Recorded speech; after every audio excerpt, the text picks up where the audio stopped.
Some things in the sciences are difficult to prove. If you're talking about certain areas of theoretical physics, if you're talking about getting precise dates for geological events, we're dealing with hundreds of thousands of years, very hard to pin down. Some things are going to be difficult to prove. The claim that meditation, the claim that Buddhist meditation improves cognitive function, why would that be difficult to prove? Why? Why would it be mysterious? Why do people like Sam Harris, who are self-styled skeptics and at the same time self-styled Buddhist gurus, very real sense, he's a Buddhist guru. Go ahead and read his PhD thesis if you don't believe me. Go ahead and read the book that was adapted from his PhD thesis if you don't believe me. He's a true believer, and he wants you to be a true believer in Buddhist meditation too. Why would that be difficult to prove? It's not a mysterious claim. If I claim that I have a set of visualization exercises that will help you perform arithmetic functions more rapidly, there have been many claims of that kind, and many of them have been proven. There's certain exercises where they teach children to use an abacus and then walk them through a series of mental exercises where they're visualizing how to compute certain types of equations in their head. There are mental visualization exercises that help people process numbers better in their own mind, that help people do things in their mind's eye that otherwise they might require a pen and paper to figure out, that kind of numerical operation. It's not hard to prove. It's not hard to prove. It's not hard to disprove. There's a type of cognitive function we can measure.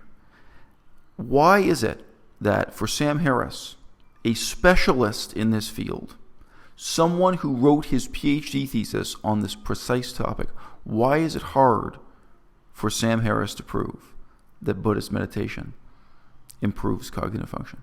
He provides a footnote in an article, Sam Harris, to the very simple claim, quote, cultivating this quality of mind has been shown to improve cognitive function. That's the quote from him. His status, his claim to being in the sciences, to being an expert in the cognitive sciences, his claim to being a skeptic and so on, it's all built on his research on Buddhism, on Buddhist meditation. Right? And he cites a study, he cites a lab report that is, from my perspective, deeply troubling, very obviously flawed, laughable, and that he's either lying to his readers about or that he's lying to himself about. So approximately 60 university students who are positively interested in meditation compared to a group of university students who instead sit for the same amount of time and listen to audiobooks, listen to a book on tape. And in this study, if you read all the footnotes, the book on tape that was played to the control group was The Hobbit by J.R.R. Tolkien, and it was the BBC radio version of Tolkien's The Hobbit. So that's the basis for this claim Sam Harris is making. And he's an expert. We have to treat him as an expert. We have to criticize him as an expert. If anyone in the world should be able to back up this incredibly simple claim. This is like, if you know about cults built on faith healing, when they make Reiki as an example of faith healing, they make very simple fundamental claims that the human body has an invisible field around it, and this can be detected through touch. Prove that claim. Where's your cited source for that? When did you even prove that there is this field that can be detected by human touch? Then we got to move forward. So this is the most fundamental claim. And yet, he doesn't have even one good source on it. The only source he can reach for, and this is not at the beginning of his PhD thesis, this is many years after he's finished his PhD thesis and become a supposedly respectable expert in this field on the basis of that PhD work. This is the best he can do. What were the tests that they performed with these 60 students? Well, the most fundamental one for the claim of cognitive function improving. Again, that should show up. I mean, if you give people certain drugs like Adderall, you can measure the change in cognitive function for better and for worse, for better or for worse. You tell me. If you give people Adderall, this isn't hard to prove. Does Adderall change cognitive function? It does. It's not mysterious. It shouldn't be a religious concept. This should be science, right? Well, they had the meditators attempt to memorize a sequence of 16 numbers. So somebody reads the numbers to the person, and then they try to recall as many of the numbers as possible. Okay? And then they assign a score for how well you did in memorizing and repeating back the numbers. Okay? Now, the score assigned to the meditating group was 10.88, and the score assigned to the non-meditating group was 10.84. This is not even a rounding error. This is the same number. And we're talking about an average here of only 60-odd people.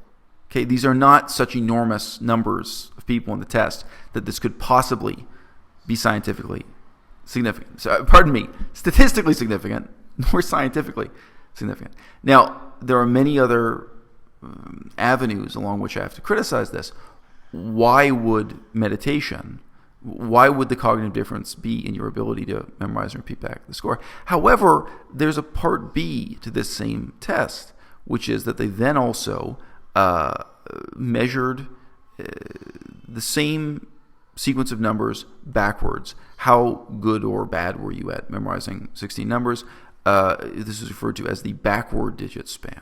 Okay, so the same test, and it's not with a different set of numbers. Apparently, it's the same numbers in reverse. So these are it's basically two versions of the same quiz, same test of cognitive ability.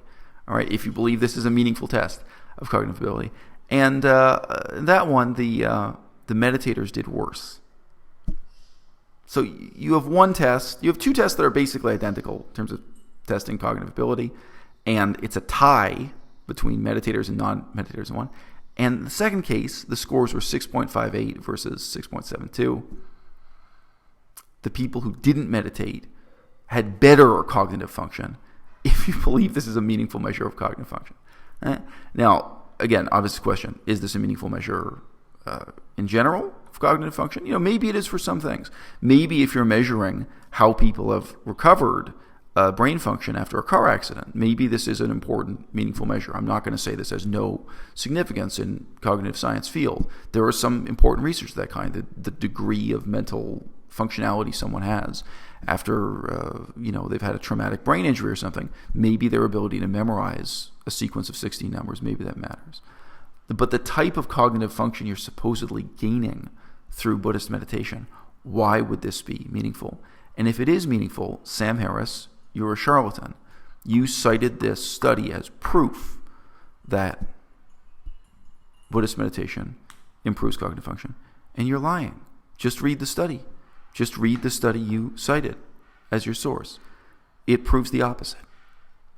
The study involved approximately 60 university students who expressed that they were interested in learning meditation. Now, that's already very different from testing the cognitive effects of meditation with a group of people who don't believe in it, or a group of people, some of whom may be hostile to it, right? What's the difference, do you think? And again, keep in mind, all of these tests could also be done with Christian prayer. What if you get a bunch of devout Catholics and try to see whether or not certain forms of prayer improve their cognitive function using these same tests that are here used to measure incredibly minor differences in cognitive function for college students who want meditation to have positive effects? They're already motivated, they're already incentivized, and they're being paid for their time to come in and try to do better on these tests that are done before and after they meditate. 60 university students positively inclined towards learning meditation who want it to work. Don't you think they'd be different than, say, middle-aged Muslims who regard Buddhist meditation really negatively, really skeptically, but also with hostility? The religious concepts they feel are, something like the devil. What if you had some conservative Muslims some conservative Protestants being put through this same Buddhist meditation experiment? Do you think you'd get the same outcomes? And let me tell you, the outcomes, just wait. We'll get to those outcomes. We'll get to what it is they tested. Change it. What if you had some nihilistic atheists who are just not positively inclined, who don't dig this kind of thing? You don't think you're already biasing the study with the selection of this sample? Deeply flawed source. Now, when I first discovered this and I read all the fine print in this lab report, this peer-reviewed study he relies upon, I said further, the implications of the other numbers in the study seem baffling, if they have any validity at all. The score assigned for anger dropped from 4.0 to 1.91 for the meditating students. However, for the non-meditators, the control group, it dropped from 3.8 to 1.2. What really does this prove, indicate, or even insinuate? Is meditation actually less effective at reducing anger than listening to J.R.R. Tolkien as an audiobook? That's not a joke. The control group listened to The Hobbit instead of meditating. So again, that's the evidence presented in the study. Now, if you think that reducing anger improves cognitive function, it doesn't. Clearly, his claim must rest on this test of memorizing numbers that I've already discussed at such length, which doesn't support his claim. Being less angry after you meditate doesn't really prove anything. I mean, you've been sitting still. It may prove that it's just as effective sitting still. But this found it was actually less effective at reducing anger than sitting and listening to an audiobook, sitting and listening to the J.R.R. Tolkien. Now, how anger is actually defined and measured relies on the so-called Freiburg Mindfulness Inventory. You can Google that. You can look it up. You can decide for yourself if that is charlatanism or not. Many of these tests are kind of meaningful in some specific limited contexts and not in others. Just like I was suggesting with traumatic brain injury and certain tests of intelligence. I don't think, if you measure an apple with a meter stick, it may not tell you what you want to know. Are we really using meaningful measurements here to begin with? I doubt it. The score assigned for confusion, another interesting thing to quantify, dropped from 6.92 to 5.46 for the meditators. But for the non-meditators, the change was from 6.6 to only 4.88. Again, if these numbers prove anything, should we take these as indications of the value of not meditating? For the meditators, tension, however that may be quantified, dropped from 8.5 to 2.91. For the non-meditators, the change was from 6.28 to only 2.6. The implications would be baffling if we really wanted to take this seriously as evidence of, well, anything at all. And why would we? Right?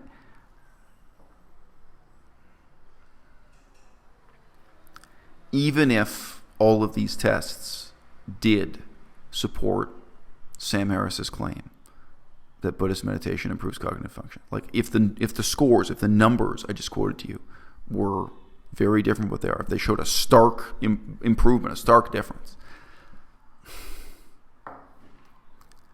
would anyone look at this and say, wow, this test shows a big increase in cognitive function? That's his claims about cognitive function. No. Neither memorizing a series of numbers nor having suddenly less anger in these circumstances, none of that shows improved cognitive function. And on the issue of memorizing numbers, as I mentioned, there are some mental exercises. There's math training. There's mathematical practice and teaching. You could spend the same amount of time giving people kind of training that would really improve their ability to remember and make use of numbers in their own head. Nobody's going to be impressed by this. There's no meaningful connection between these exercises of sitting and focusing on the sensation of the air entering and exiting your nostrils. It's so-called breathing meditation. It's what it is that they tested. And these measures of cognitive function. But Sam Harris lied to you. Sam Harris is a charlatan who, even after years of specialized research, could not back up this simple and fundamental claim. If you want to know more, there's an earlier 22-minute video I made. The link is below. I made it over a year ago. I was quite sick at the time. It takes a couple minutes to get rolling. But I watched that video again before recording this one. If you give it a chance, that still is an excellent video that's full of meaningful reflections on this and why it matters. I say again, this matters a lot to me. It matters a lot to Sam Harris. In some ways, I think it should matter to both modern Buddhism and modern skepticism too. À-bas-le-ciel.